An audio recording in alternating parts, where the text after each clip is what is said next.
Olá, seja muito bem-vindo a mais um episódio aqui no canal O Caminho do Discipulado. Hoje vamos aprender lições incríveis sobre a vida do presidente Gordon B. Hinckley, que foi presidente da Igreja de Jesus Cristo dos Santos Últimos Dias, e vamos aprender um pouco mais sobre a vida deste grande homem, o grande legado que ele deixou e ensinamentos, aprendizados que podemos tirar para nos ajudar. Conto com a sua presença até o final desse vídeo, onde vamos percorrer toda a vida do presidente Hinckley, momentos especiais que ele teve, curiosidades sobre a vida dele. Tenho certeza que você vai gostar bastante desse episódio. Se essa é a sua primeira vez aqui, faço você muito bem-vindo. Meu nome é André e esse canal, O Caminho do Discipulado, tem vários conteúdos que você também pode gostar, outros conteúdos. Temos uma série sobre o estudo do livro de Mórmon comentado, para acompanhar o Vem e Segue-me, com capítulos diários. Temos uma série sobre a vida e ministério dos profetas, que é essa que você está acompanhando agora. Temos uma série sobre as orações dedicatórias dos templos do Brasil,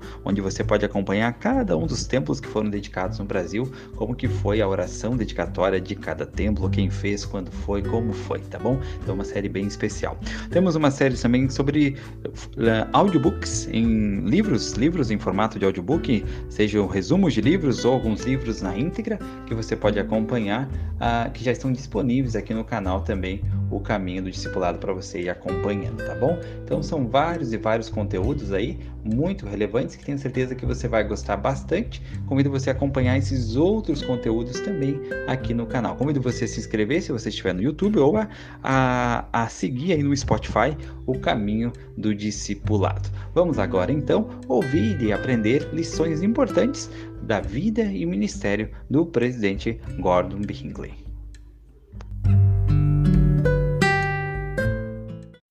A vida e o ministério de Gordon B. Hinckley. Em 16 de fevereiro de 1998, cerca de 6.700 santos dos últimos dias reuniram-se na Praça da Independência em Accra, Gana. Vieram para dar as boas-vindas ao seu profeta, o presidente Gordon B. Hinckley.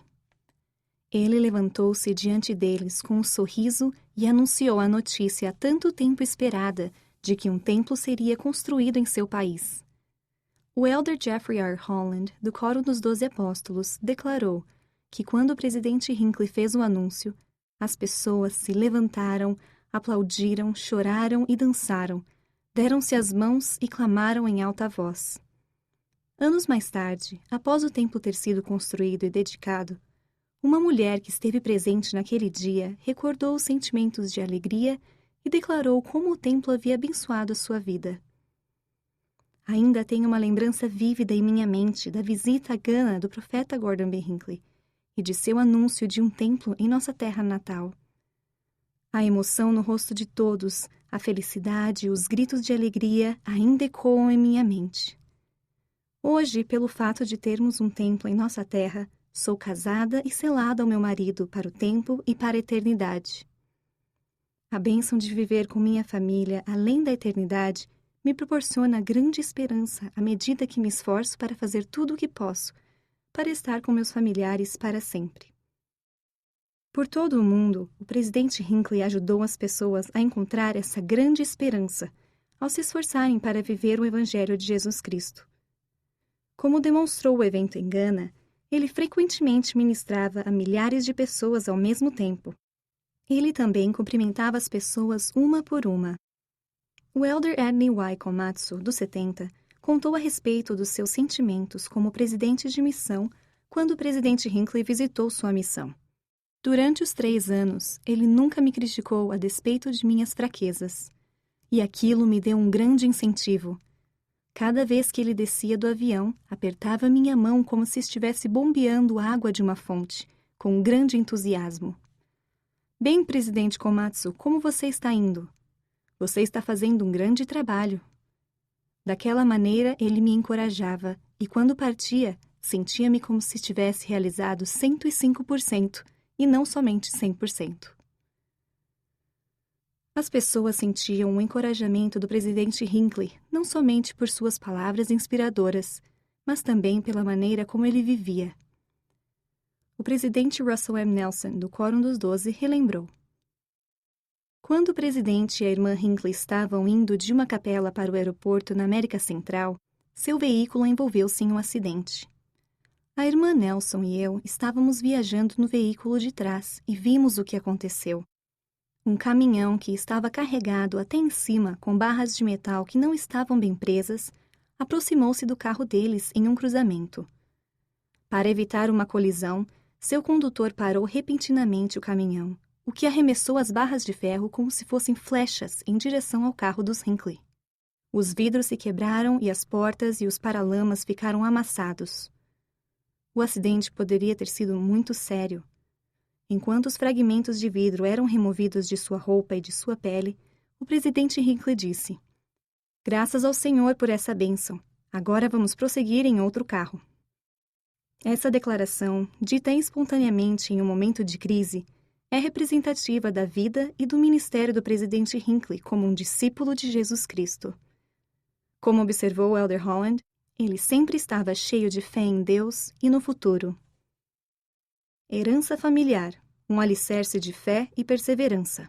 Quando Gordon Bittner Hinckley nasceu em 23 de junho de 1910, ele foi o primeiro filho de sua mãe, mas 8 outros irmãos deram-lhes as boas-vindas à família.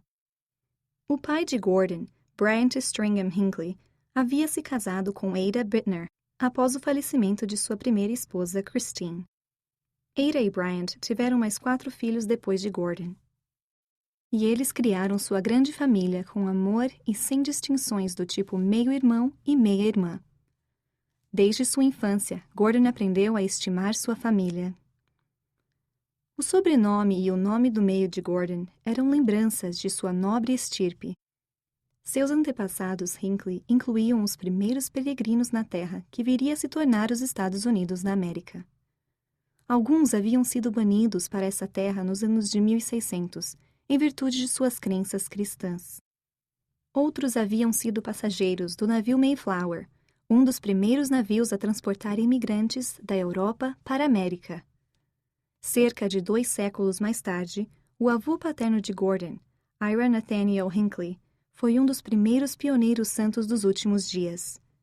Em 1843, sendo já um órfão de 14 anos, Ira afiliou-se à igreja em Nauvoo, Illinois, após ouvir a pregação de Joseph Smith e Hiram Smith. Anna Bar Musser Bittner Starr, a bisavó de Gordon, também foi uma pioneira. Seu filho Brannaman Bar Bittner, o bisavô materno de Gordon, relembrou sua jornada ao Vale de Salt Lake City em 1849. Com 11 anos, no calor e no frio ao longo dos desertos, dos rios e das montanhas, guiei 2 juntas de bois e um carroção pesadamente carregado até esse vale. Bryant Hinckley lembrava frequentemente a seus filhos e netos sobre essa rica herança. Ao contar sobre a jornada perigosa dos peregrinos no navio Mayflower e o longo e terrível inverno com que eles se defrontaram ao chegar ao destino, ele disse certa vez: "Quando Mayflower estava pronto para retornar na primavera, somente 49 das 102 pessoas havia sobrevivido. Nenhum deles voltou para a Inglaterra. Esse espírito havia nascido em meus companheiros, o espírito de nunca mais voltar." Ao permanecer firme nesse princípio, Gordon recebeu oportunidades de aprender, servir e testificar que nunca poderia ter imaginado.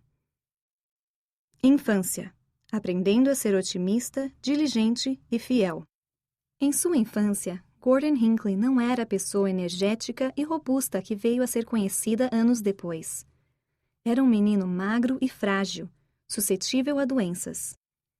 Quando aos 2 anos contraiu uma severa coqueluche, o médico disse a Ada que havia somente um remédio, o ar puro do campo. Em resposta ao conselho médico, Brian comprou uma fazenda de 5 acres e construiu uma pequena casa de verão. A fazenda, localizada em uma região do Vale do Lago Salgado, chamada East Mill Creek, foi uma bênção para toda a família, que oferecia para as crianças um lugar para andar, brincar e aprender lições valiosas à medida que trabalhavam juntos. Ada e Bryant Hinckley eram pais otimistas e diligentes, que criaram oportunidades para que seus filhos crescessem e tivessem sucesso. Eles passaram a realizar as reuniões familiares tão logo o programa foi criado, em 1915. Compartilhavam histórias na hora de dormir, muitas delas tiradas das escrituras. Montaram uma sala em sua casa para servir de biblioteca, onde as crianças pudessem ler bons livros. Inspiraram disciplina em seus filhos, encorajando-os e confiando que dessem o melhor de si. Ao crescer, a fé de Gordon aumentou, nutrida pela influência constante da fé de seus pais. Então, um dia, ele passou por uma experiência que o ajudou a formar o alicerce de seu testemunho do profeta Joseph Smith. Quando eu era jovem, um garoto com 12 anos de idade, meu pai levou-me a uma reunião do sacerdócio da estaca, a qual pertencíamos. Sentei-me no banco de trás, enquanto ele, como presidente da estaca, sentou-se ao púlpito. Ao iniciar a reunião, a primeira desse tipo que eu frequentava, levantaram-se 300 ou 400 homens. Eram pessoas de diversas origens e passados, e muitas vocações, mas cada um tinha em seu coração a mesma fé, emergindo da qual juntos cantaram estas grandes palavras. Hoje ao profeta rendamos louvores. Foi ordenado por Cristo Jesus, para trazer a verdade aos homens, para aos povos trazer nova luz. Algo aconteceu dentro de mim ao ouvir cantarem aqueles homens de fé. Em meu coração jovem surgiu um conhecimento, ali colocado pelo Espírito Santo, de que Joseph Smith foi, na verdade, um profeta do Todo-Poderoso. Continuação dos estudos e tempos atribulados. Na primeira infância, Gordon não gostava da escola e preferia o ambiente ao ar livre do que as paredes e carteiras da escola. No entanto, ao amadurecer, ele aprendeu a gostar de livros, de escolas e da biblioteca em casa, tanto quanto dos campos em que corria descalço quando criança. Ele se formou no ensino médio em 1928 e começou a estudar na Universidade de Utah desse mesmo ano. Seus 4 anos na universidade trouxeram desafios quase insuperáveis. Em 1929, o mercado de ações nos Estados Unidos quebrou, e a Grande Depressão se espalhou pelo país e pelo mundo. A taxa de desemprego era de 35% em Salt Lake City, mas Gordon foi afortunado em ter o emprego de manutenção para poder pagar suas despesas e seus materiais escolares. Bryant, que trabalhava como gerente no ginásio de esportes Deseret da igreja, diminuiu seu próprio salário para que outros empregados pudessem manter seus empregos. Muito mais séria do que todas essas pressões financeiras foi a descoberta de que a mãe de Gordon tinha câncer. Ela faleceu em 1930, aos 50 anos de idade, quando Gordon tinha 20 anos. Gordon disse que com a morte de sua mãe, as marcas emocionais foram profundas e penosas. Essa provação pessoal, combinada com a influência das filosofias mundanas e o cinismo dos tempos, levou-o a fazer perguntas difíceis. Foi um período de terrível desencorajamento, lembra-se Gordon. E era muito forte no campus. Senti isso por mim mesmo. Comecei a questionar certas coisas, incluindo até mesmo, em certa medida, a fé de meus pais. Isso não era incomum entre os estudantes universitários, mas a atmosfera era particularmente profunda naquela época. As dúvidas emergentes de Gordon, embora fossem perturbadoras, não abalaram sua fé. Foi para mim um alicerce básico de amor que veio de pais maravilhosos, de uma boa família, de um bispo excelente, de professores devotados e fiéis, e das escrituras, que eu lia e ponderava. Ele recordou. Ao falar sobre os desafios daqueles tempos, tanto para ele como para outros de sua idade, ele disse: embora em nossa juventude nos fosse difícil entender muitas coisas, havia em nosso coração um amor a Deus e a sua grande obra que nos ajudava a superar quaisquer dúvidas e temores. Amávamos o Senhor e amávamos bons e respeitáveis amigos, e desse amor extraímos grande força. Serviço missionário e conversão pessoal. Gordon se formou na Universidade de Utah em junho de 1932, com um bacharelado em inglês e um curso complementar em idiomas antigos. Um ano depois, viu-se diante de uma encruzilhada. Ele tinha a intenção de prosseguir com seus estudos e tornar-se jornalista. Mesmo no período da depressão, ele havia reunido uma pequena poupança para financiar seus estudos. também pensava em casar-se. Ele e Marjorie Pay, uma jovem que vivia do outro lado da rua, começaram a se interessar mais um pelo outro. Então, pouco antes de seu aniversário de 23 anos, Gordon reuniu-se com seu bispo, John C. Duncan, que lhe perguntou o que achava de servir missão. Aquela foi uma sugestão estarrecedora para Gordon, porque poucos jovens estavam sendo chamados para a missão durante o período da depressão. As famílias simplesmente não dispunham de recursos para mantê-los. Gordon disse ao bispo Duncan que poderia servir, mas estava preocupado com os recursos financeiros de sua família. Seus temores aumentaram quando soube que o banco onde havia depositado suas economias falira. Ainda assim, conta ele, lembro-me de ouvir meu pai dizer: "Faremos tudo para garantir o seu sustento." E ele e meus irmãos comprometeram-se a ajudar-me em minha missão.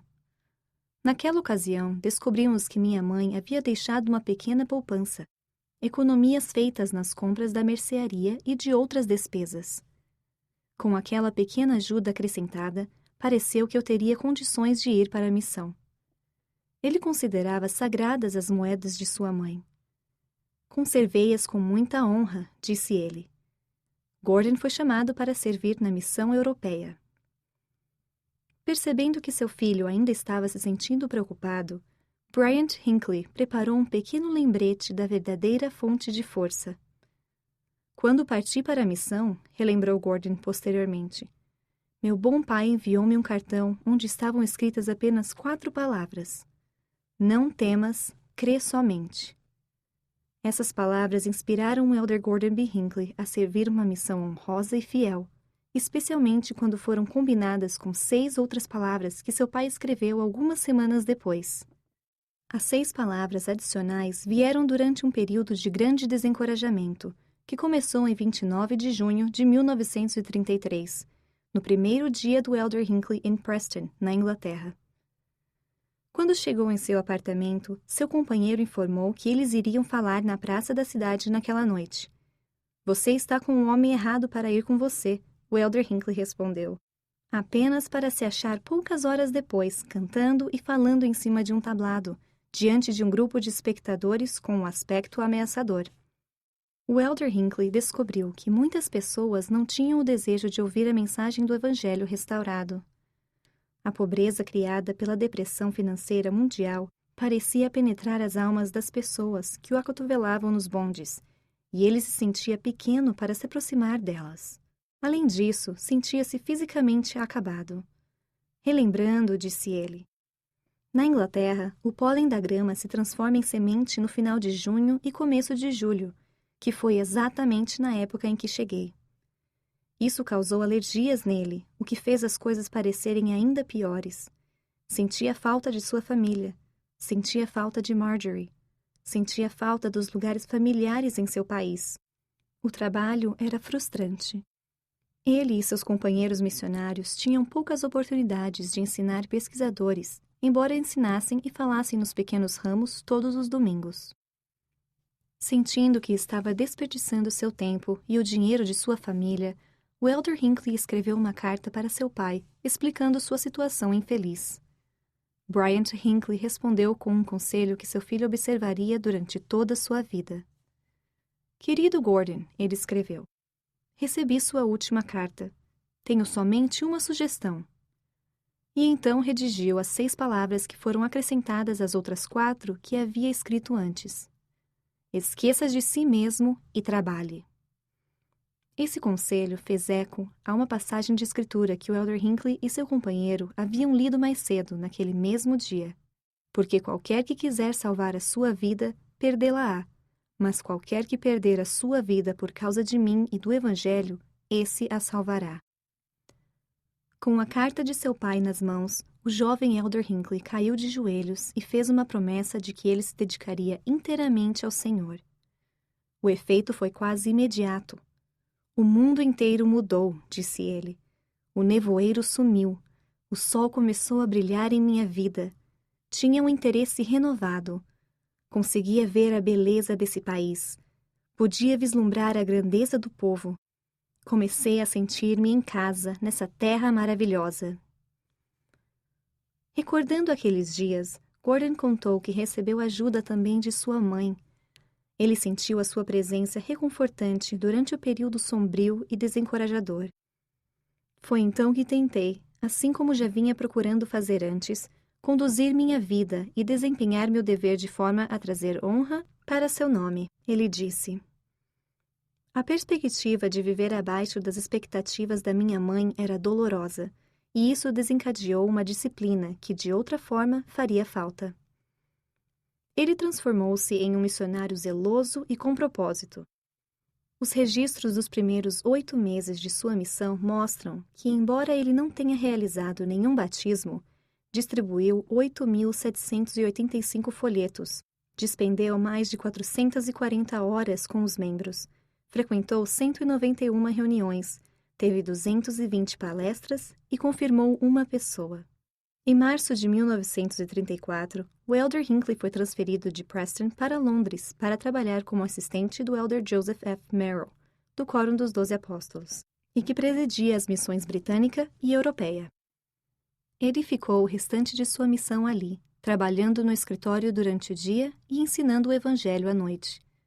Os batismos de conversos eram poucos, mas no coração do filho de Bryant e Ada Hinckley, a fagulha da conversão transformara-se em uma chama permanente. Uma nova oportunidade de servir ao Senhor. Quando Gordon voltou da missão, ele disse: "Espero não ter que viajar novamente. Viajei o suficiente para matar à vontade." Ele e 2 companheiros missionários passearam pela Europa e pelos Estados Unidos em seu trajeto para casa, o que era um costume comum naqueles dias, e ele estava cansado. Quando sua família saiu em férias logo após seu retorno, ele ficou em casa. Apesar da sua exaustão, ele ficou satisfeito ao refletir sobre suas viagens. Sentia que havia visto o cumprimento de parte de sua bênção patriarcal. Muitos anos depois, ele disse: "Recebi minha bênção patriarcal quando era jovem. Aquela bênção dizia que eu levantaria minha voz em testemunho da verdade para as nações do mundo. Trabalhei em Londres durante muito tempo e prestei meu testemunho muitas vezes lá. Fomos para Amsterdã e tive a oportunidade, em uma reunião, de dizer algumas palavras e prestar meu testemunho. Fomos então para Berlim, onde tive uma oportunidade semelhante. Então fomos para Paris, onde tive uma chance similar. E depois fomos para os Estados Unidos, para Washington, D.C., onde em um domingo tive uma oportunidade semelhante. Quando cheguei em casa, estava cansado. Disse então: completei aquela parte da minha bênção. Elevei minha voz nas grandes capitais do mundo. E eu realmente senti aquilo. Antes de Gordon considerar sua missão como completa, precisava cumprir mais uma designação. O Elder Joseph F. Merrill havia pedido que ele agendasse uma entrevista com a primeira presidência da igreja para fazer um relatório das necessidades da missão britânica e da missão europeia. Na manhã do dia 20 de agosto de 1935, menos de um mês após se tornar para casa, Gordon foi levado para a sala do conselho no edifício de administração da igreja. Após cumprimentar cada um dos membros da primeira presidência, presidentes Heber J. Grant, J. Reuben Clark Jr. e David O. McKay, ele se viu espantado com a tarefa que lhe foi dada. O presidente Grant disse: "Irmão Hinckley, você dispõe de 15 minutos para nos dizer o que o Elder Merrill deseja nos comunicar." Nos próximos 15 minutos, aquele ex-missionário apresentou a preocupação do Elder Merrill de que os missionários necessitavam de materiais impressos melhores para ajudá-los em seu trabalho. Em resposta, o presidente Grant e seus conselheiros fizeram uma pergunta atrás da outra, e a reunião estendeu-se por mais 1 hora do que havia sido previsto. Voltando para a casa da reunião, Gordon não poderia imaginar como aqueles 75 minutos iriam influenciar a sua vida. 2 dias depois, ele recebeu um telefonema do presidente McKay, oferecendo-lhe um trabalho como secretário executivo do recém-formado Comitê de Rádio, Publicidade e Publicações Missionárias da Igreja. Esse comitê, formado por 6 membros do Quórum dos 12, trabalharia para atender às necessidades delineadas na reunião com a primeira presidência. Mais uma vez, Gordon adiou seus planos para se graduar na faculdade e em sua carreira de jornalista. Ele lançou seu trabalho, desenvolvendo roteiros para programas de rádio, filmes estáticos, redigindo folhetos para missionários, desenvolvendo relacionamento com profissionais da mídia e pesquisando e escrevendo sobre a história da Igreja. Ele contribuiu com mensagens destinadas a edificar a fé dos membros da Igreja e a fazer contato com pessoas de fora da Igreja. Certa vez, um amigo enviou-lhe uma carta, felicitando-o por um roteiro de rádio e perguntando como ele tinha desenvolvido aquele dom de escrever e de falar. Gordon respondeu: "Se tenho algum talento para escrever ou para falar, isso devo ao meu Pai Celestial. Não encaro isso como uma habilidade nata. Em vez disso, penso que qualquer poder que eu possa ter veio por meio de oportunidades que se abriram para mim." O trabalho de Gordon no comitê aperfeiçoou suas habilidades como escritor. Isso também ofereceu uma oportunidade valiosa de aprender com os apóstolos e profetas. Ao acompanhar os 6 membros dos 12 ponderando decisões e ensinando um ao outro, Gordon conseguiu entender melhor o santo chamado daqueles homens e o processo de revelação que acontece quando eles se aconselham em conjunto. O elder Stephen L. Richards, que mais tarde serviu como primeiro conselheiro na primeira presidência, foi o encarregado desse comitê. Gordon descreveu-o como cheio de ideias, aberto ao diálogo, prudente e sábio. Ele nunca se precipitava ao agir, mas observava cuidadosamente antes de agir. Aprendi que se deve agir com prudência nesse trabalho, porque qualquer decisão que se toma cria ramificações de longo alcance e afeta a vida de muitas pessoas. Os outros 5 membros do comitê eram os élderes Melvin J. Ballard, John A. Widtsoe, Charles A. Callis, Alonzo A. Hinckley, tio de Gordon, e Albert E. Bowen. Com relação a eles, Gordon disse: "Relacionei-me maravilhosamente bem com aqueles grandes homens que foram tão gentis para comigo. Aprendi, porém, que eram humanos. Eles tinham fraquezas e problemas, mas isso não me incomodava. Na verdade, minha estima por eles aumentou porque via acima de sua mortalidade um elemento divino, ou no mínimo, um elemento de consagração a uma enorme causa que estava em primeiro lugar em sua vida. Presenciei como agiam por inspiração. Não tinha dúvida alguma com relação aos seus chamados proféticos ou o fato de que o Senhor falava e agia por intermédio deles. Via o lado humano, seus pontos fracos, e todos eles tinham um pouco. Via, porém, a grande e dominante força de sua fé e de seu amor pelo Senhor, sua absoluta lealdade ao trabalho e a confiança neles depositada. Casamento, família e serviço na igreja. Naturalmente, Gordon não pensava apenas em trabalho. Seu noivado com Marjorie Pay continuou quando ele voltou da Inglaterra. Sua partida havia sido tão difícil para Marjorie quanto tinha sido para ele. Mesmo ansiosa como estava por ele servir missão, disse Marjorie tempos depois: "Nunca esquecerei o sentimento de vazio e a solidão que senti quando o trem partiu da estação." Na crise de 1929, 4 anos antes de Gordon partir para a Inglaterra, Marjorie havia se matriculado para cursar a Universidade de Utah, apenas para descobrir que seu pai havia perdido seu emprego devido à Grande Depressão. Ela imediatamente desistiu das aulas e conseguiu um emprego como secretária para ajudar no sustento de seus pais e seus 5 irmãos, um esforço que continuou após Gordon voltar de sua missão em 1935. Ela nunca mais teve a oportunidade de obter uma formação acadêmica, mas estava determinada a continuar aprendendo. Assim, passou a estudar de forma autodidata por meio da leitura. A disposição alegre de Marjorie, aliada ao seu trabalho honesto e a um compromisso profundo ao Evangelho, aproximou-a de Gordon, e ela ficava impressionada com sua bondade e fé. Ao nos aproximarmos do casamento, disse ela, sentia-me completamente confiante de que Gordon me amava. Sabia, no entanto, que eu nunca estaria em primeiro lugar. Sabia que seria a segunda em sua vida e o Senhor seria o primeiro. E estava tudo bem. Ela prosseguiu: "Parecia-me que quando se entende o Evangelho e o propósito de estarmos aqui, desejamos um marido que coloca o Senhor em primeiro lugar. Sentia-me confiante ao saber que ele era esse tipo de homem." Gordon e Marjorie casaram-se no Templo de Salt Lake em 29 de abril de 1937 e mudaram-se para a casa de verão da família Hinckley, em East Mill Creek. Lá instalaram um aquecedor, fizeram outros melhoramentos necessários para o ano todo, cuidaram dos pomares e das flores e começaram a construir seu próprio lar em uma parte vizinha da propriedade.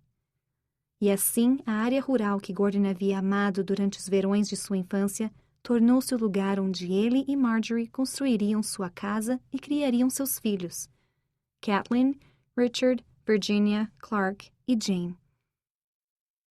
Gordon e Marjorie estabeleceram um lar de amor, respeito mútuo, trabalho duro e vida no Evangelho.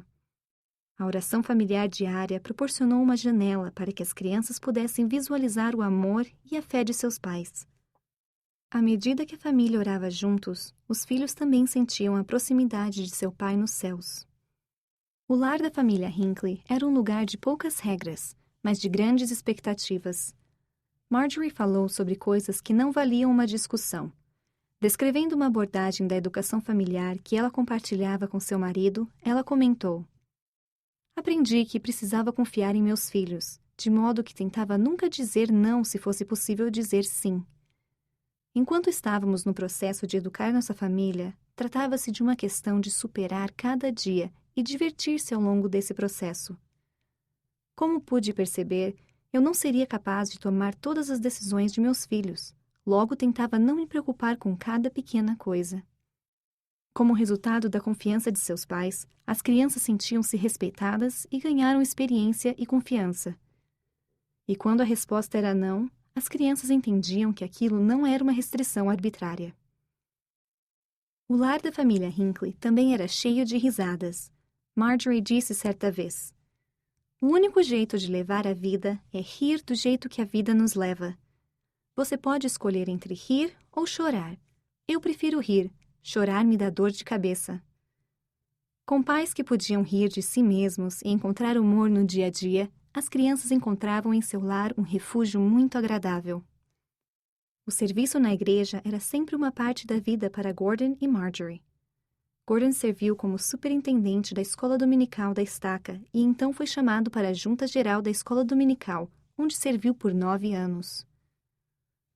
Posteriormente, serviu como conselheiro na presidência da Estaca e também como presidente de Estaca, enquanto Marjorie serviu na primária, nas moças e na sociedade de socorro.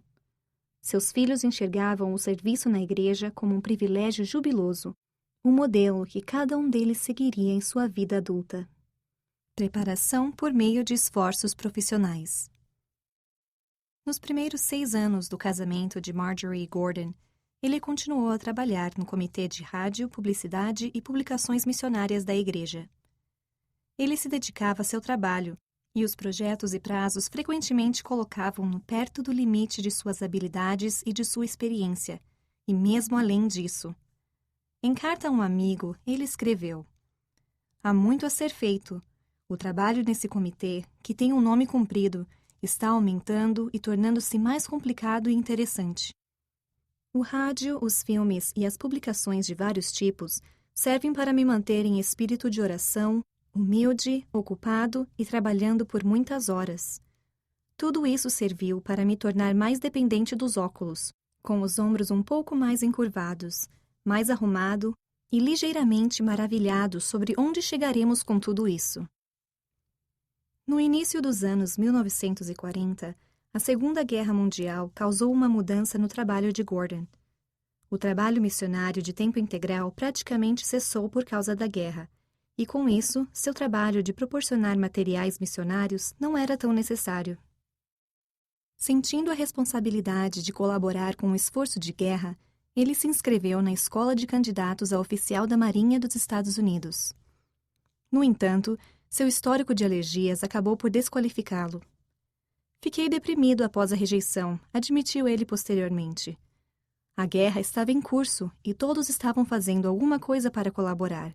Senti que deveria participar de alguma forma. Esse desejo levou-o a se candidatar como superintendente assistente para a ferrovia Denver e Rio Grande.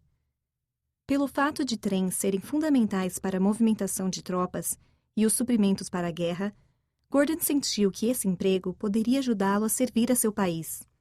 Ele foi contratado pela companhia em 1943 e trabalhou na estação em Salt Lake City, até ele e sua família serem transferidos para Denver, no Colorado, em 1944. Os supervisores de ferrovia ficaram bastante impressionados com o trabalho de Gordon e, ao final da guerra, em 1945, ofereceram-lhe um cargo permanente, com um futuro profissional promissor. Ao mesmo tempo, o elder Stephen L. Richards entrou em contato com Gordon e pediu-lhe para retornar a seu trabalho em tempo integral na igreja. Embora a ferrovia oferecesse um salário significativamente maior do que a igreja, seguiu seu coração e voltou para Salt Lake City. O trabalho de Gordon na sede da igreja rapidamente cresceu além das suas responsabilidades originais. Em 1951, ele foi chamado como secretário executivo do Comitê Missionário da Igreja e foi encarregado de supervisionar as operações do dia a dia no recém-formado Departamento Missionário.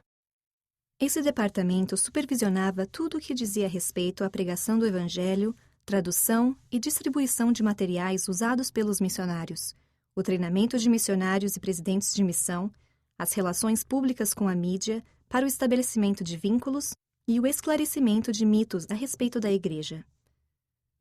No outono de 1953, o presidente David O. McKay chamou Gordon em seu escritório e pediu sua ajuda com um assunto que não estava diretamente ligado ao departamento missionário. Irmão Hinckley, ele iniciou. Como você sabe, estamos construindo um templo na Suíça, e ele será diferente de nossos templos, na medida que servirá a membros que falam diversas línguas. Gostaria que você encontrasse um meio de apresentar as instruções nas várias línguas da Europa, fazendo uso de um número mínimo de oficiantes. O presidente McKay providenciou um lugar onde Gordon poderia buscar inspiração e ficar afastado das demandas do trabalho regular no departamento missionário.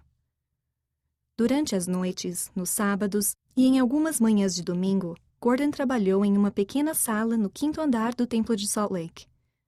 Em várias manhãs de domingo, o presidente McKay reuniu-se com ele para trocar ideias, acompanhar de perto a apresentação da investidura e orar pedindo orientação. Após ponderar, orar e buscar revelação, Gordon recomendou que a apresentação da investidura fosse gravada em filme, com as palavras daquela instrução sagrada sendo dubladas em diversas línguas. O presidente McKay e os outros aprovaram suas recomendações e designaram-no para produzir o filme. Gordon trabalhou com uma equipe de profissionais talentosos e fiéis que completaram o projeto em 1955. Ele então transportou pessoalmente os filmes para o Templo de Berna, Suíça, e supervisionou os preparativos técnicos para as primeiras sessões de investidura. Gordon ficou sensibilizado ao testemunhar a alegria que seu trabalho proporcionou aos santos na Europa. Ao ver aquelas pessoas vindas de 10 nações para participarem das ordenanças do templo, ao ver pessoas idosas vindas da região da Cortina de Ferro que perderam a família nas guerras que se abateram sobre elas, ao testemunhar as expressões de alegria e felicidade advindas de seu coração como resultado das oportunidades a elas concedidas, ao ver jovens maridos e mulheres com as famílias, crianças bonitas e inteligentes, e ver famílias unidas em um relacionamento eterno, sabia com uma certeza além da que eu tivera antes que o presidente McKay fora inspirado e direcionado pelo Senhor para trazer bênção sem medida à vida de homens e mulheres de fé provenientes das nações da Europa. 20 anos haviam se passado desde que Gordon retornara de sua missão, e ele não havia realizado seu sonho de receber um grau acadêmico avançado e tornar-se jornalista. Em vez disso, ele aprendeu a usar a nova tecnologia para divulgar a palavra de Deus, desenvolver relacionamentos positivos com as pessoas de outras crenças, estudou e escreveu obras sobre a história da Igreja e ajudou a preparar o caminho para que milhares de santos dos últimos dias recebessem as bênçãos do templo. Essas experiências serviriam como uma fundação para o serviço que ele ainda prestaria no resto de sua vida. Serviço como assistente dos 12. Em um sábado, 5 de abril de 1958, Richard, o filho de Gordon e Marjorie, atendeu a um telefonema. A pessoa do outro lado da linha não se identificou, mas Richard reconheceu a voz do presidente David O. McKay e correu para chamar seu pai. Após falar brevemente com o presidente McKay, Gordon tomou um banho rápido, trocou-se e foi para o escritório do presidente da igreja.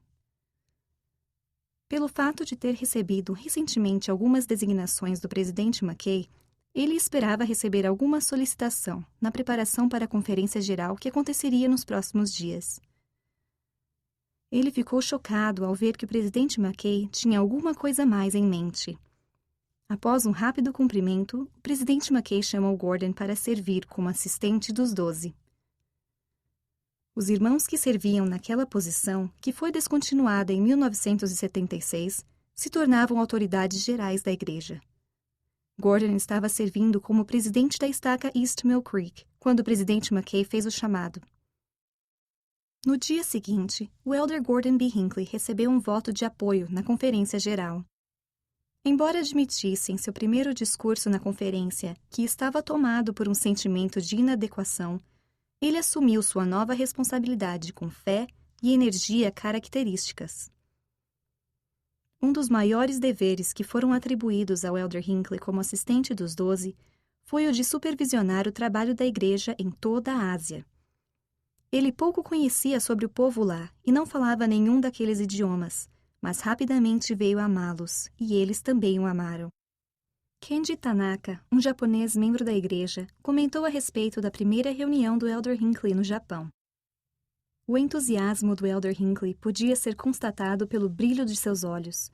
Sua primeira palavra para nós foi subarashi, maravilhoso. A atmosfera daquela reunião passou de um ambiente austero e formal para um clima de amizade e aproximação, e um sentimento acolhedor prevaleceu. Esse foi o sentimento que ele compartilhou em todos os lugares onde esteve na Ásia. Ele ajudou as pessoas a compreenderem que, com fé no Senhor, poderiam realizar grandes coisas e ajudar a igreja a crescer em sua terra natal. Ele também se manteve próximo dos missionários de tempo integral, sabendo que sua diligência teria um impacto direto nas pessoas a quem serviriam. Uma testemunha especial do nome de Cristo. Outro telefonema importante chegou em outro sábado, 30 de setembro de 1961. Dessa vez, foi Marjorie que ouviu a voz familiar do presidente McKay ao telefone. Mais uma vez, Gordon B. Hinckley foi apressadamente ao escritório do presidente da igreja. Mais uma vez foi surpreendido e sentiu-se subjugado ao saber o motivo da visita. Quando chegou, o presidente McKay disse-lhe: "Sinto que devo chamá-lo para preencher a vaga no quórum dos 12 apóstolos, e gostaríamos de apoiá-lo na conferência hoje." Novamente, o elder Hinckley prosseguiu com fé e entusiasmo a despeito dos sentimentos de inadequação. Como apóstolo, o elder Hinckley recebeu responsabilidades adicionais. Algumas vezes, ele reunia-se com líderes governamentais e outros dignatários. Frequentemente, recebia solicitações para fazer declarações em nome da igreja, tratando sobre contestações e agitações culturais nos Estados Unidos. Ele estava na linha de frente dos esforços para fortalecer a capacidade de difusão da igreja e do uso da tecnologia para difundir o evangelho por todo o mundo. Mesmo com essas tarefas adicionais, ele nunca perdeu a visão da responsabilidade de fortalecer a fé dos indivíduos e das famílias.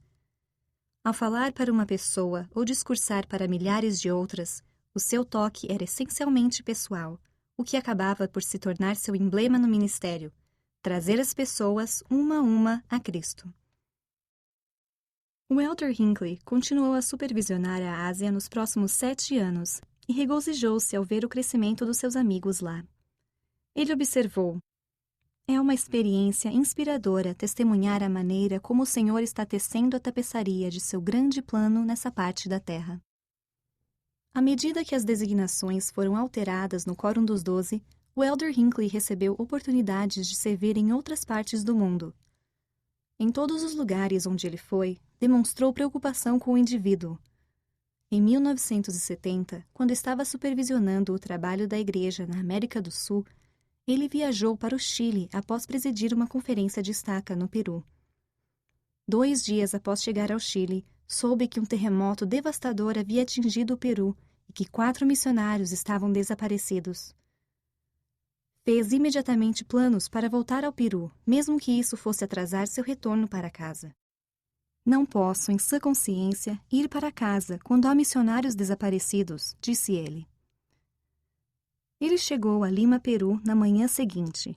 Quando os missionários desaparecidos foram encontrados por meio de um rádio amador, foram capazes de entrar em contato com Lima e o Elder Hinckley conseguiu falar com eles.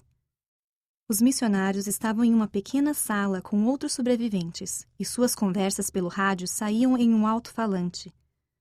Assim que a voz do Elder Hinckley foi ouvida no alto-falante naquela sala lotada de pessoas ansiosas por se comunicar, ouviu-se um pedido generalizado de silêncio no ambiente.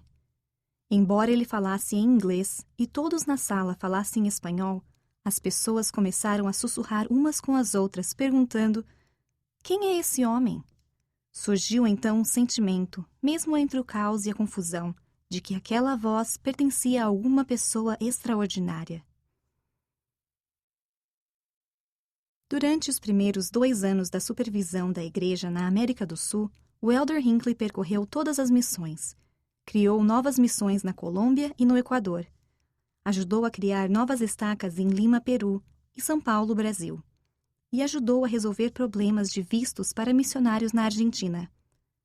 Ele estava pronto a realizar ainda mais quando, em maio de 1971, foi designado para supervisionar 8 missões na Europa. O Elder Hinckley frequentemente sentia a fadiga de sua agenda inflexível. Sempre se sentia feliz ao voltar para casa e passar o tempo com Marjorie e as crianças. No entanto, Marjorie percebia que, quando ele permanecia muito tempo longe do trabalho, ficava agitado. Seu chamado como apóstolo, uma das testemunhas especiais do nome de Cristo em todo o mundo, nunca estava longe de sua mente. Responsabilidades pesadas como conselheiro na primeira presidência.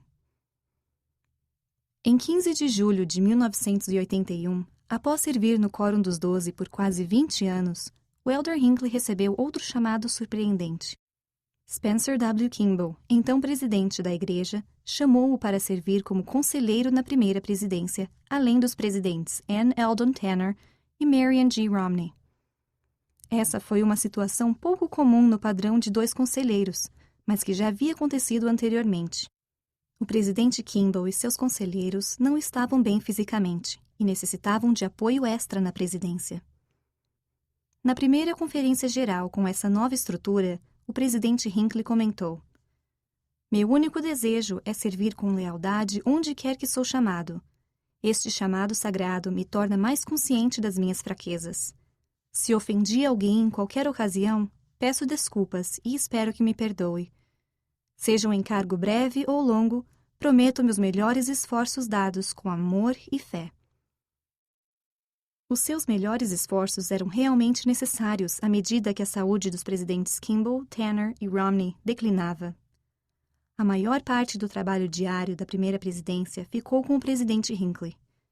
Caiu também sobre seus ombros a responsabilidade de esforços maiores, tais como a dedicação do templo de Jordan River, Utah. Além disso, ele se defrontou com algumas críticas contra a igreja e contra alguns de seus líderes, tanto do passado como do presente. Na Conferência Geral de abril de 1982, ele aconselhou: "Vivemos em uma sociedade tendente à crítica.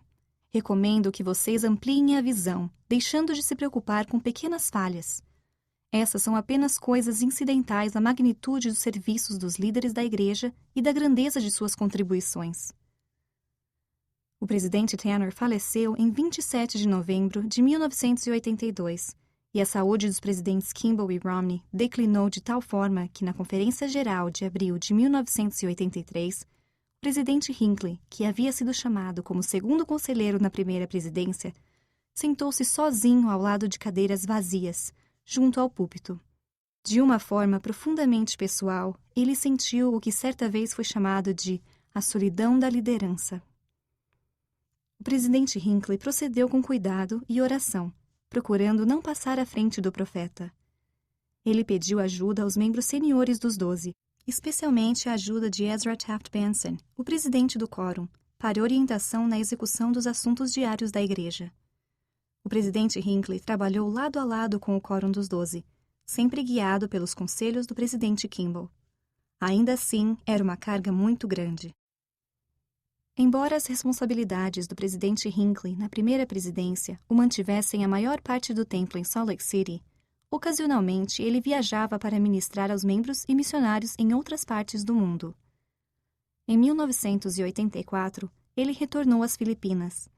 18 anos antes, ele havia dedicado a primeira capela ali. Agora iria dedicar o primeiro templo. Na oração dedicatória, ele disse: "Esta nação das Filipinas é um lugar de muitas ilhas, cujo povo ama a liberdade e a verdade, cujo coração é sensível ao testemunho de seus servos, e as pessoas respondem à mensagem do Evangelho eterno. Agradecemos-te por sua fé. Damos graças pelo espírito de sacrifício deste povo. Agradecemos pelo milagre do progresso do teu trabalho neste país." O progresso contínuo da Igreja era evidente em junho de 1984, quando, em apoio à primeira presidência, o presidente Kimball anunciou o chamado das presidências diárias, membros dos 70 que viveriam por todo o mundo e supervisionariam o trabalho da Igreja nas áreas geográficas designadas. Trabalhando sob a direção da primeira presidência e do Quórum dos 12, esses irmãos poderiam providenciar muito da liderança e do treinamento necessários para as áreas. "Não podemos tomar todas as decisões em Salt Lake City", disse ele. "Precisamos fazer algumas coisas para descentralizar a autoridade." Cerca de um ano mais tarde, ao falar para os líderes da Igreja em todo o mundo, o presidente Hinckley disse: "Estou confiante de que o passo que tomamos nos últimos meses foi grande e inspirado.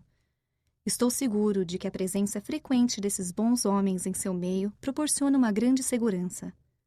Esses irmãos estão efetivamente interligando todo o corpo da Igreja." Após liderar a Igreja ao longo de 12 anos de crescimento destacado, o presidente Spencer W. Kimball faleceu em 5 de novembro de 1985. O apóstolo mais antigo, presidente Ezra Taft Benson, foi designado presidente da Igreja.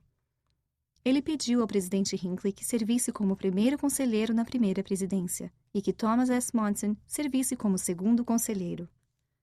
Com 3 homens saudáveis na primeira presidência, o presidente Hinckley sentiu que seus fardos iriam diminuir e que teria mais oportunidades de visitar os santos por todo o mundo.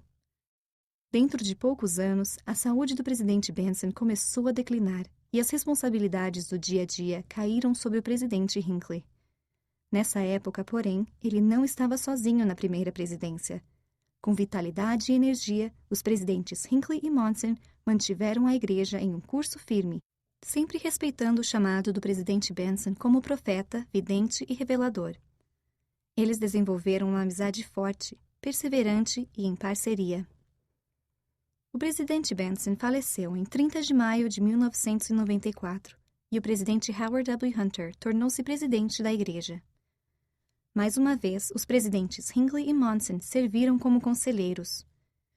Em junho, o presidente e a irmã Hinckley acompanharam o presidente Hunter e sua esposa Ines e o elder M. Russell Ballard e sua esposa Barbara até Nauvoo para assistir à comemoração dos 150 anos do martírio de Joseph e Hyrum Smith. Essa seria a única viagem que o presidente Hunter e o presidente Hinckley fariam juntos. O presidente Hunter vinha sofrendo de problemas de saúde por vários anos e começou a piorar rapidamente depois dessa viagem. Em 27 de fevereiro de 1995, ele pediu ao presidente Hinckley uma bênção do sacerdócio.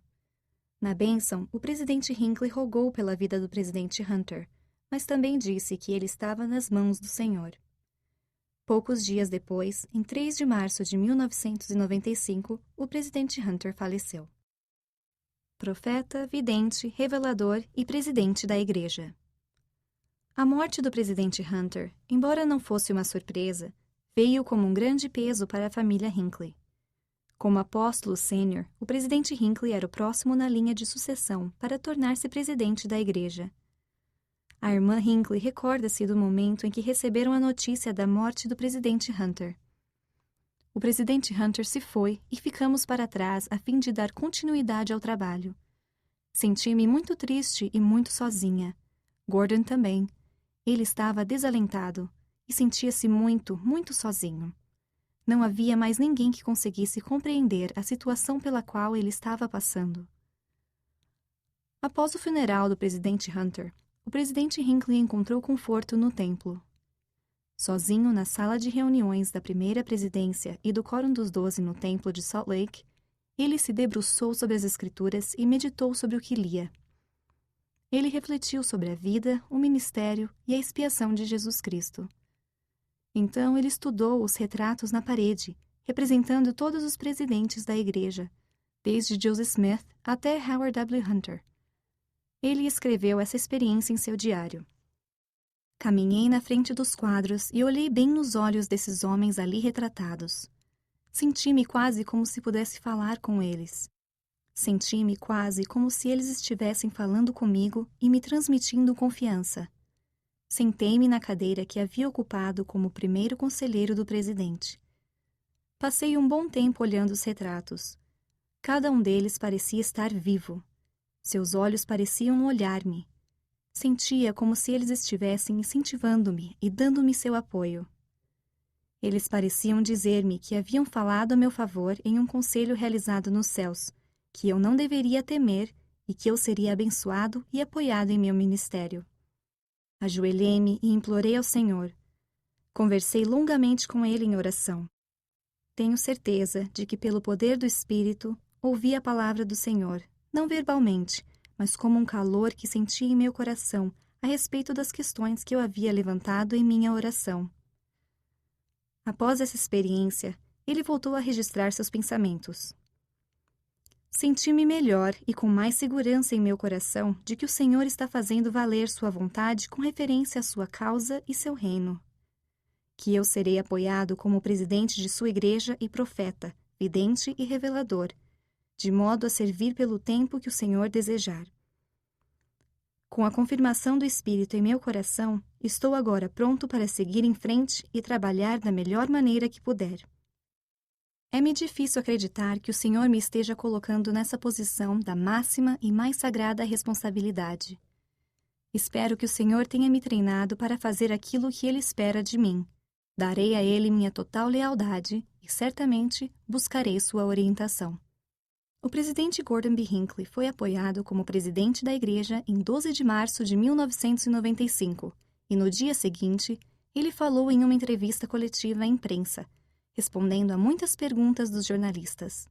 O elder Jeffrey R. Holland relatou que, quase ao final de uma entrevista cordial, muitas vezes espirituosa e sempre proveitosa, respondendo a uma grande variedade de perguntas, um repórter perguntou a presidente Hinckley: em que concentrará sua gestão?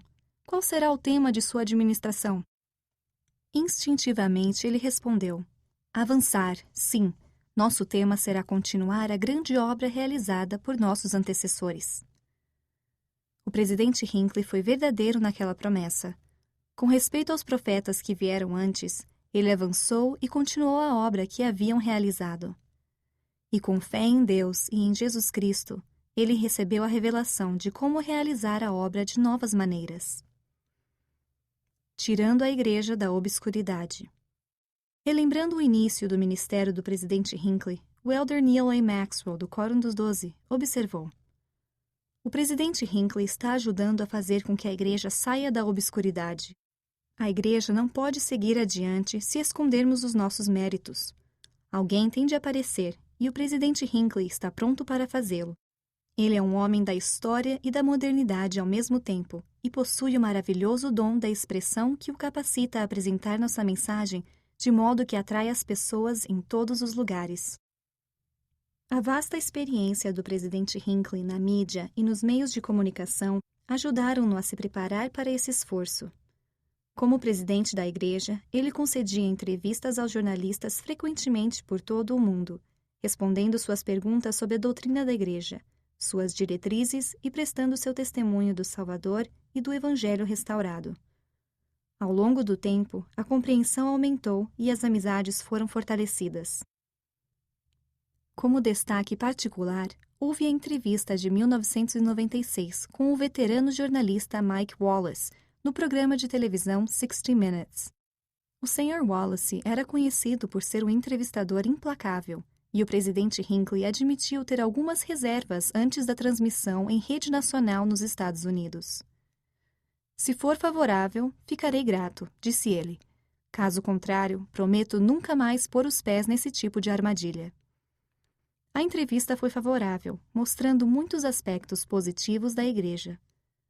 Outro resultado foi que Mike Wallace e o presidente Hinckley tornaram-se amigos. Em 2002, Salt Lake City foi a sede dos Jogos Olímpicos de Inverno, colocando a igreja sob os holofotes internacionais. O presidente Hinckley e seus conselheiros foram consultados a respeito de parte do planejamento.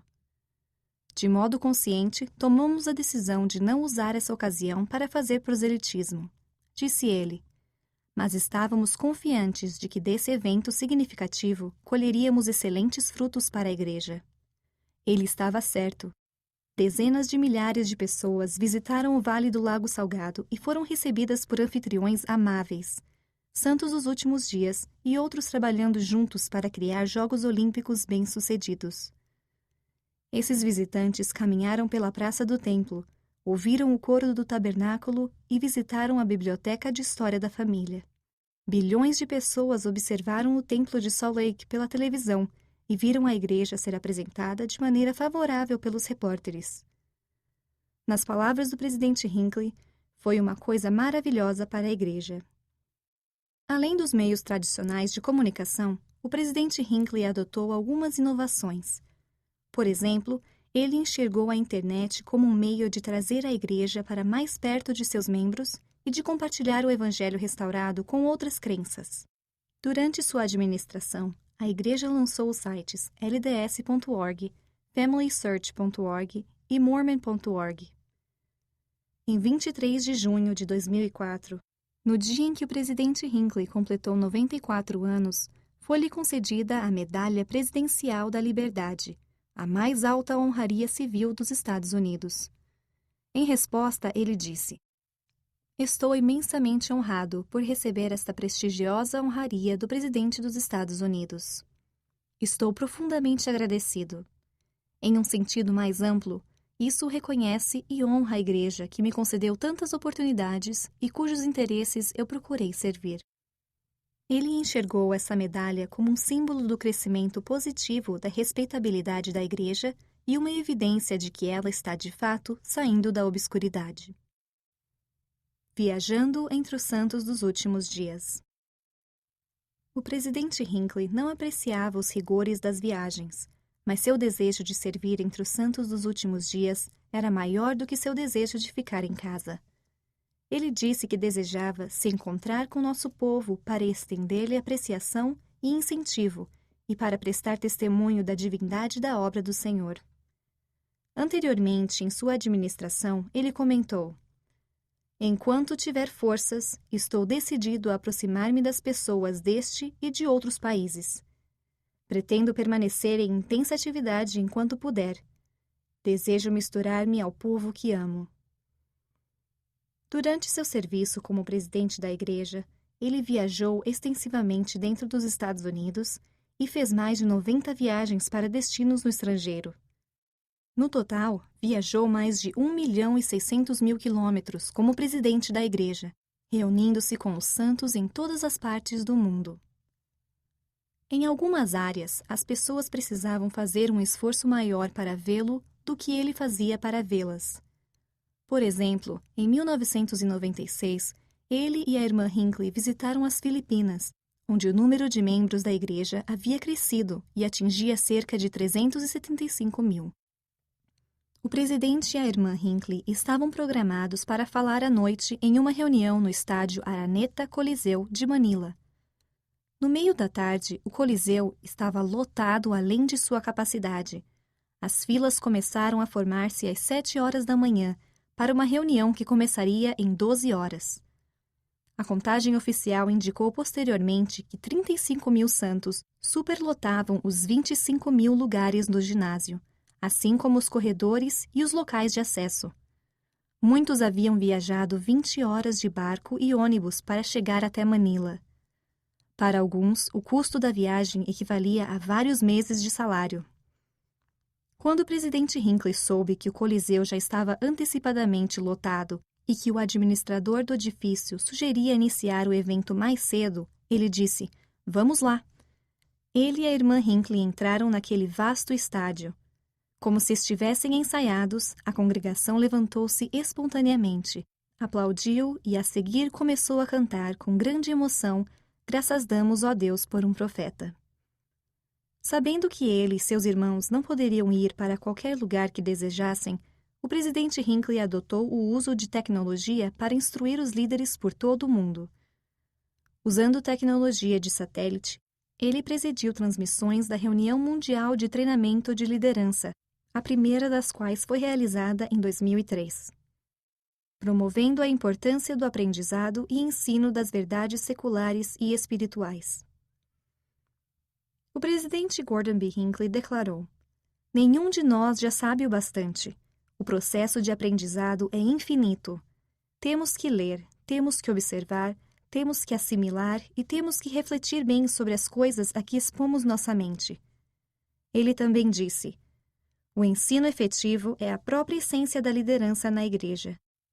A vida eterna só será alcançada quando homens e mulheres forem ensinados com efetividade tal que mudem e disciplinem a vida deles. Não podem ser coagidos à retidão ou a entrar no céu. Devem ser guiados, e isso significa ensinar." O presidente Hinckley desejava proporcionar mais nutrição espiritual para os santos dos últimos dias por todo o mundo. Em 1995, ele aprovou com entusiasmo um plano para publicar uma nova série de livros que proporcionaria aos membros da igreja uma biblioteca do Evangelho. A igreja começou imediatamente a publicar essa série, que foi intitulada Ensinamentos dos Presidentes da Igreja, da qual este livro é uma parte. O ensino secular também era importante para o presidente Hinckley. Ele estava preocupado com os membros da igreja que viviam em áreas de pobreza e que não podiam alcançar educação superior ou treinamento vocacional. Sem essa formação educacional e esse treinamento, a maioria deles permaneceria na pobreza. Na sessão do sacerdócio da Conferência Geral de abril de 2001, o presidente Hinckley disse: "Em um esforço para corrigir essa situação, propomos um plano que acreditamos ser inspirado pelo Senhor. A Igreja está estabelecendo um fundo com doações feitas em sua maioria por membros da Igreja fiéis que contribuíram e que continuarão a contribuir com esse propósito. Somos profundamente gratos a eles. Vamos chamá-lo de Fundo Perpétuo de Educação." O presidente Hinckley explicou que as pessoas beneficiadas pelo programa receberiam empréstimos, retirados dos fundos doados pelos membros da Igreja, para treinamento escolar e vocacional. Após concluir seus estudos ou seu treinamento, seria esperado deles que devolvessem o dinheiro emprestado, para que os recursos pudessem ser utilizados na ajuda a outras pessoas. O presidente Hinckley também explicou que o Fundo Perpétuo de Educação seria baseado em princípios semelhantes aos do Fundo Perpétuo de Imigração, que a Igreja estabeleceu no século XIX para ajudar santos necessitados a imigrarem para Sião. Dentro de 6 meses, os santos dos últimos dias haviam doado milhões de dólares ao Fundo Perpétuo de Educação. Um ano após o início do plano, o presidente Hinckley anunciou: "Esse empreendimento agora é uma fundação sólida. Jovens de áreas pouco favorecidas do mundo, rapazes e moças que em sua grande maioria são ex-missionários, terão condições de receber uma boa instrução, o que lhes permitirá erguer-se dos níveis de pobreza nos quais viveram seus antepassados ao longo de gerações. Esse programa continua a abençoar os membros da Igreja, tanto quem recebe o benefício como os doadores." Testificando da santidade do casamento e da família.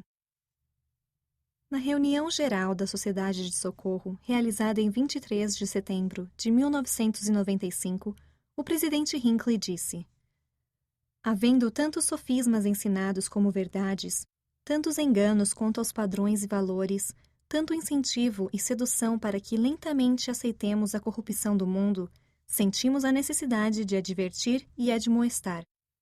Com esse intuito, nós, da primeira presidência e do Conselho dos 12 Apóstolos, faremos agora uma proclamação a toda a Igreja e ao mundo, como declaração e reafirmação dos padrões, das doutrinas e das práticas referentes à família, que os profetas, videntes e reveladores desta Igreja repetidamente declararam ao longo de sua história.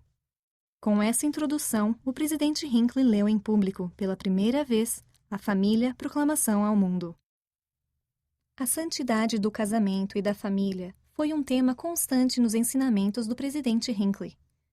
Ele condenou qualquer forma de abuso e encorajou os pais e filhos a serem pacientes uns com os outros, a amarem-se mutuamente, ensinarem-se uns aos outros e a servirem-se de forma recíproca.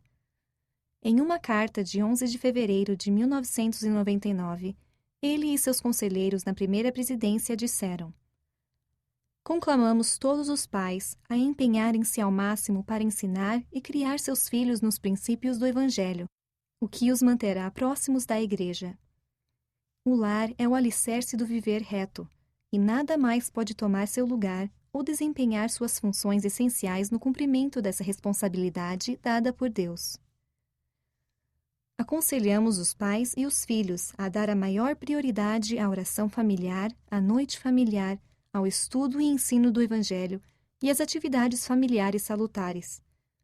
Por mais dignos e adequados que sejam os outros afazeres ou atividades, não podemos permitir que tomem o lugar dos deveres determinados por Deus, que somente os pais e a família podem desempenhar adequadamente. Estendendo as mãos aos novos conversos. O presidente Hinckley gostava de ver muitas pessoas filiando-se à igreja, mas ele ficava preocupado sobre as pessoas representadas por aqueles números. No início de sua administração, ele disse: com um número crescente de conversos, precisamos de um esforço significativamente maior para ajudá-los a encontrar seu rumo. Todos eles precisam de 3 coisas: de um amigo, de uma responsabilidade e ser nutridos pela boa palavra de Deus. Para nós, é um dever e uma oportunidade proporcionar-lhes essas coisas. O fortalecimento de novos conversos era um tema constante para o presidente Hinckley. O elder Jeffrey R. Holland compartilhou o relato seguinte de como o presidente enfatizava esse assunto. Com um piscar de olhos e uma batida de mão sobre a mesa em frente dele, dirigiu-se aos 12 recentemente: irmãos, quando minha vida estiver terminada e os serviços finais estiverem concluídos, levantar-me-ei ao sair, olharei cada um de vocês nos olhos e direi: como estamos indo com a retenção? Construção de templos. Em 1910, no ano em que Gordon B. Hinckley nasceu, existiam 4 templos em operação no mundo, e estavam todos em Utah. Em 1961, quando foi ordenado apóstolo, o número havia subido para 12. Esse progresso foi significativo, mas o elder Hinckley frequentemente expressava a preocupação de que muitas pessoas por todo o mundo tinham acesso limitado às bênçãos do templo. Em 1973, enquanto servia como encarregado do Comitê de Templos da Igreja, escreveu em seu diário: a Igreja poderia construir templos bem menores pelo custo do Templo de Washington, em construção na época. Levaria os templos às pessoas em vez de as pessoas terem de viajar longas distâncias para chegarem até eles. Quando foi apoiado como presidente da Igreja em 1995, o número de templos em operação havia aumentado para 47, mas seu desejo por mais templos ainda estava forte. Ele disse: tenho um enorme desejo de que haja templos em qualquer lugar necessário para que nosso povo, onde quer que esteja, possa, sem grande sacrifício, vir à casa do Senhor para receber suas próprias ordenanças e pela oportunidade de realizar um trabalho vicário pelos mortos. Na Conferência Geral de outubro de 1997, o presidente Hinckley fez um anúncio histórico. A Igreja iria começar a construir templos menores em todo o mundo. Posteriormente, ele disse: tenho a convicção de que o conceito dos templos pequenos veio como uma revelação direta. Em 1998, ele anunciou que 30 novos templos, além dos outros templos já planejados ou em construção, constituiriam um total de 47 templos novos, além dos 51 que já se encontram em funcionamento. Para a alegria de todos que estavam ouvindo, o presidente Hinckley então acrescentou: acho melhor acrescentarmos mais 2, para que tenhamos um número redondo de 100 templos no final deste século, quando se terão passado 2000 anos depois da vinda de nosso Senhor e Salvador Jesus Cristo na carne. Então ele prometeu: há mais ainda por vir. Em 1º de outubro de 2000, o presidente Hinckley dedicou o templo de Boston, Massachusetts, o 100º templo em operação. Antes do final do ano 2000, ele dedicou mais 2 templos, e quando ele faleceu em 2008, a igreja tinha 124 templos em operação, com mais 13 templos anunciados. O presidente Hinckley esteve envolvido no planejamento e na construção da maioria deles, e pessoalmente dedicou 85 deles e rededicou mais 13 templos, 8 dos quais eram templos que ele havia dedicado antes. O Centro de Conferências. Na Conferência Geral de outubro de 1995, o presidente Hinckley vislumbrou uma ideia que havia estado em sua mente.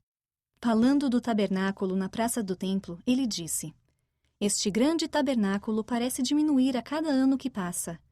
Atualmente nos reunimos com grupos bem maiores, congregados sob o mesmo teto em algumas conferências regionais." Na Conferência Geral de abril de 1996, o presidente Hinckley falou mais sobre essa ideia. "É uma pena que muitos que desejavam reunir-se conosco no tabernáculo esta manhã não conseguiram entrar.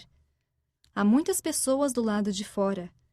Este recinto extraordinário e único, construído por nossos antepassados pioneiros e dedicado à adoração ao Senhor, acomoda confortavelmente cerca de 6.000 pessoas.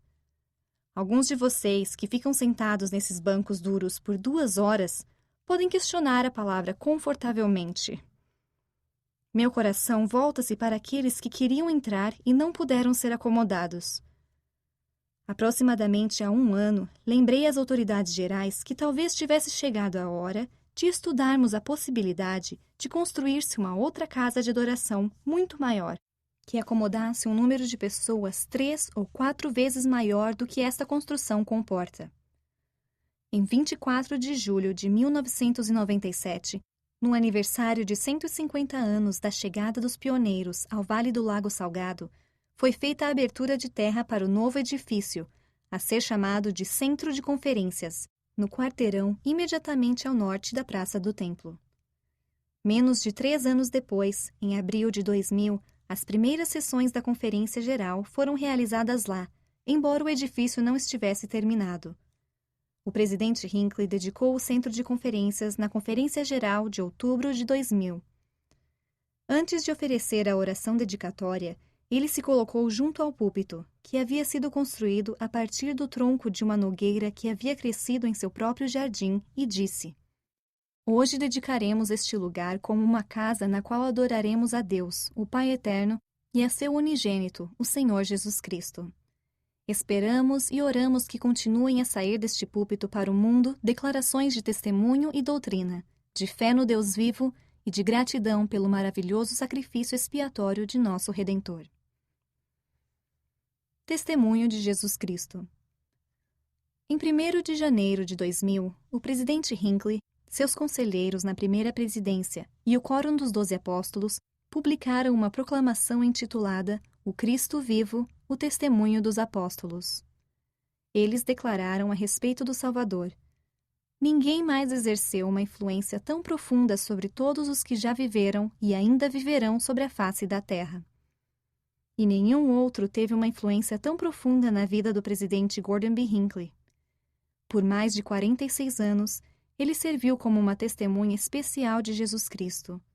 Poucos meses depois de ele e seus companheiros terem publicado O Cristo Vivo, o presidente Hinckley se colocou diante dos santos dos últimos dias e declarou: "De todas as coisas pelas quais sou grato, uma sem dúvida se destaca. Trata-se de meu testemunho vivo de Jesus Cristo, o Filho do Deus Todo-Poderoso, o Príncipe da Paz, o Santo." Provações e esperança. Ao final da Conferência Geral de abril de 2004, o presidente Hinckley disse: "Eu desejaria pedir-lhes relutantemente uma indulgência pessoal por um instante. Alguns de vocês perceberam a ausência da irmã Hinckley. Pela primeira vez em 46 anos, desde que me tornei autoridade geral, ela não compareceu a uma conferência geral. Já estávamos de volta para casa quando ela esmoreceu devido ao cansaço. A partir daí, não tem estado bem. O tempo está se esgotando e não sabemos como recuperá-lo. É um momento muito sombrio para mim. Estamos casados há 67 anos, completamos este mês. Ela é a mãe de nossos 5 filhos, talentosos e competentes. É avó de 25 netos e de um número sempre crescente de bisnetos. Caminhamos juntos, lado a lado, por todos esses anos, parceiros e companheiros, faça chuva ou faça sol. Ela falou sem ter qualquer sombra de dúvida em testemunho desta obra, distribuindo amor, incentivo e fé por todos os lugares onde esteve. 2 dias mais tarde, em 6 de abril de 2004, Marjorie Pay Hinckley faleceu. Milhões de pessoas que a amavam por seu coração bondoso, sua perspicácia e firmeza na fé, entristeceram-se pelo presidente Hinckley. Ele manifestou enorme gratidão pelas muitas cartas de apoio e amor vindas de todos os cantos do mundo. Essas manifestações, disse ele, espalharam uma aura de consolo em nossa hora de pesar. Generosas contribuições foram feitas em nome da irmã Hinckley ao Fundo Perpétuo de Educação. Mesmo difícil como foi para ele a perda de Marjorie, o presidente Hinckley prosseguiu no trabalho da igreja, mesmo quando sua própria saúde declinou lentamente. Começou a usar uma bengala. Algumas vezes ele usava-a para se apoiar, porém, mais frequentemente, fazia uso dela para saudar os membros. O presidente Thomas S. Monson recorda-se de uma conversa com o médico do presidente Hinckley, que estava preocupado com o jeito que o presidente Hinckley usava, ou deixava de usar, sua bengala. O médico disse: "A última coisa que queremos é que ele caia e quebre o quadril, ou coisa pior. Mas em vez disso, ele fica acenando com a bengala e não a usa quando está caminhando. Diga-lhe que a bengala foi receitada pelo médico e ele precisa usá-la da forma prescrita." O presidente Monson replicou: "Doutor, eu sou o conselheiro do presidente Hinckley. Você é seu médico. Você diga isso a ele." No princípio de 2006, com a idade de 95 anos, o presidente Hinckley recebeu o diagnóstico de câncer. Na Conferência Geral de outubro daquele ano, ele disse: "O Senhor permitiu que eu vivesse, não sei por quanto tempo, mas seja o quanto for, continuarei a dar o melhor de mim nas tarefas que desempenho. Sinto-me bem. Minha saúde é relativamente boa, mas quando a hora chegar para um sucessor, a transição será serena e de acordo com a vontade daquele a quem esta igreja pertence." Um ano mais tarde, em outubro de 2007, o presidente Hinckley encerrou sua última conferência geral dizendo: "Aguardamos ansiosos nosso reencontro em abril. Estou com 97 anos, mas pretendo ainda estar por aqui. Que as bênçãos dos céus acompanhem nesse meio tempo é a nossa humilde e sincera oração. Em nome de nosso Redentor, sim, do Senhor Jesus Cristo. Amém." Virginia, a filha do presidente e da irmã Hinckley, descreveu os 4 anos após a morte da irmã Hinckley como os anos de arremate da vida do presidente Hinckley. Ela refletiu sobre uma oração que ele ofereceu em 20 de janeiro de 2008, uma semana antes de seu falecimento, quando rededicou uma capela em Salt Lake City. Nessa oração, de forma muito incomum, ele rogou ao Senhor por ele mesmo como profeta. Disse com gratidão que, desde a época de Joseph Smith até o presente, tu tens escolhido e designado um profeta para este povo. Agradecemos-te e rogamos-te que o consoles e sustenhas, e que o abençoes de acordo com suas necessidades e teus santos propósitos. Em 24 de janeiro de 2008, o presidente Hinckley sentiu-se, pela primeira vez, incapacitado de participar com seus irmãos na sua reunião mensal no templo. No domingo seguinte, 27 de janeiro, o presidente Monson deu-lhe uma bênção do sacerdócio, auxiliado pelos presidentes Henry B. Eyring e Boyd K. Packer. Mais tarde, naquele dia, o presidente Gordon B. Hinckley faleceu serenamente em seu lar, rodeado por seus 5 filhos e seus cônjuges. Poucos dias mais tarde, milhares de pessoas prestaram tributo ao comparecerem à visitação pública em seu velório na Sala dos Profetas, no Centro de Conferências.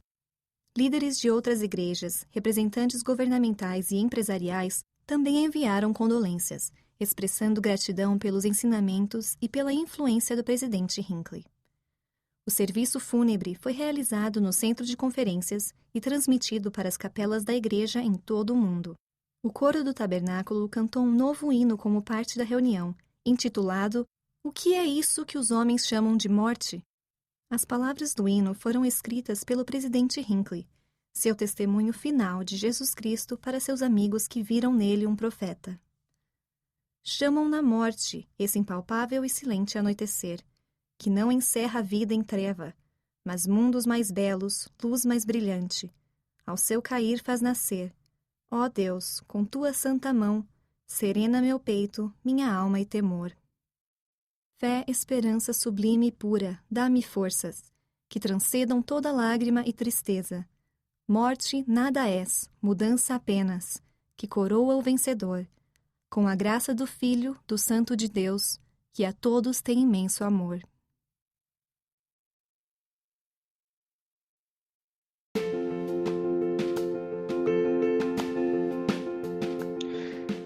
E chegamos ao final desse episódio sobre a vida e ministério do presidente Hinckley. Espero que você tenha gostado e que, assim como eu, você tenha conseguido tirar lições importantes para aplicar na sua vida através do grande legado de ensinamentos deixado pelo presidente Hinckley. Quando eu entrei na igreja, quando eu batizei na igreja, o presidente da igreja era o presidente Hinckley. Foi lá no ano 2000 e com certeza quando você entra na igreja, o profeta daquela época marca muito a sua vida, né? E eu tenho um amor muito grande e especial pelo presidente Hinckley, por tudo que ele ensinava, do exemplo dele, pelo bom humor dele, que era sempre muito contagiante. E teve uma ligação muito forte com o Brasil também, né? Ele fez dedicações de templos aqui no Brasil, né? Alguns dos templos que nós temos hoje no Brasil funcionando foram dedicados pelo presidente Hinckley, como o Templo de Recife, Porto Alegre, Campinas.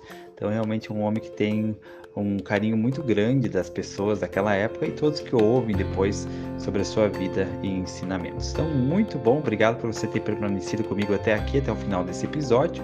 Convido você agora já a acompanhar outros episódios. Aí se você estiver no YouTube, já vai estar aparecendo aí para você outros episódios aqui no canal, que você também pode acompanhar, assistir, ouvir, onde você estiver agora. E tenho certeza que você vai gostar também, tá bom? Muito, muito obrigado, tenha um ótimo dia, seja muito feliz e lembre-se sempre, Jesus Cristo é o caminho do discipulado.